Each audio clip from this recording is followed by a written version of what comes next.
உங்கள் கண்களை மூடி ஆழ்ந்த தியானத்துக்கு செல்லுங்கள்.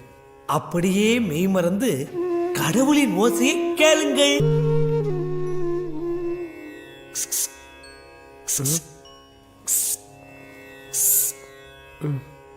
கடவுள் ஓசை இப்படியா இருக்கும்?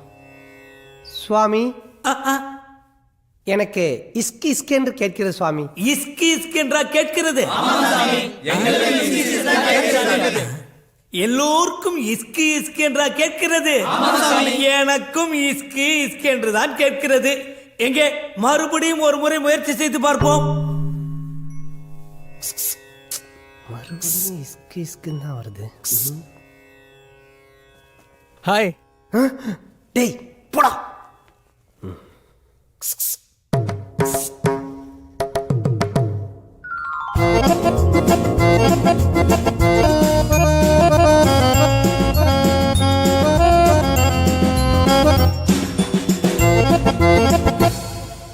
ஐயோ பார்த்தா, ஏன் இந்த காவி ட்ரெஸ்?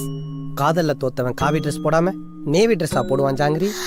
நம்ம காதல் தோக்கல ஜாங்கிரி, நம்ம காதல இவர் ஜெயிக்க வச்சிட்டார். எஸ் மிஸ்டர் பார்த்தசாரதி, அன்னைக்கு கோயில்ல உங்களை பத்தி கேவலமா பேசி உங்க லவ் பிரியறதுக்கு நான் காரணமாயிட்டேன். என் மனசாட்சி ரொம்ப உறுத்துச்சு மிஸ்டர் பார்த்தசாரதி. நேரா சிஸ்டரை போய் பார்த்த, சாரி கேட்ட, சத்தியம் பண்ணேன். ஆமா, இவர் சொல்றது கரெக்ட் தான். இதுதான் இவர் உங்களை சந்திக்கிறது கடைசி முறை. இனிமே உங்களை பார்க்க மாட்டேன், பேச மாட்டேன், ஏன் SMS கூட பண்ண மாட்டேன்னு என்கிட்ட சத்தியம் பண்ணிட்டார். அதனால தான் நான் உங்களை மறுபடியும் பார்க்க வந்தேன் ஜாங்கிரி. எஸ், நல்லா வரணும். நீங்க ரெண்டு பேரும் ரொம்ப நல்லா வரணும். பாய் மிஸ்டர் பார்த்தசாரதி. வர சிஸ்டர். பாய் பிரதர்.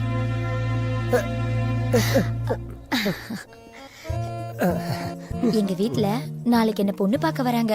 நான் அவங்க மூஞ்சில அடிச்ச மாதிரி சொல்ல போறேன், நான் உங்களை தான் கல்யாணம் பண்ணிக்க போறேன்னு. என்ன சந்தோஷம் தானே? ஐயோ, சந்தோஷமான விஷயம் சொல்லிருக்கேன். ஏன் இப்படி மூஞ்ச உம்முன்னு வச்சிருக்கீங்க? நல்லா சிரிங்க ஜாங்கிரி, நல்லா சிரிங்க. சீடா இருடா. ஐயோ குருஜி. என்ன சீடா, மீண்டும் லௌகீக வாழ்க்கை என்னும் குழியில் விடத்தான் போகிறாயா? ஆமா குருஜி. முதலில் அவள் உன்னை மெட்டி போட வைப்பாள், பின்னால் முட்டி போட வைப்பாள். அவ என்னை ஜெட்டி போட வச்சாலும் பரவாயில்ல குருஜி, எனக்கு என் அடை வேணும். அதுவும் தேனடா. தேனடையா? அப்படி என்றால் என் ஆன்மீக ஆராய்ச்சிக்கு ஒரு அரை மணி நேரம் அவர்களை அனுப்பி வைக்க முடியுமா? ஆளையும் மூஞ்சியும் பாரு. இந்த மாதிரி பரதேசுக்குள்ள சேராதீங்க, அவன் ஒரிஜினல் இல்ல. அவன் ஒரிஜினல் இல்லாம பின்ன அசம்பிள் செட்டா?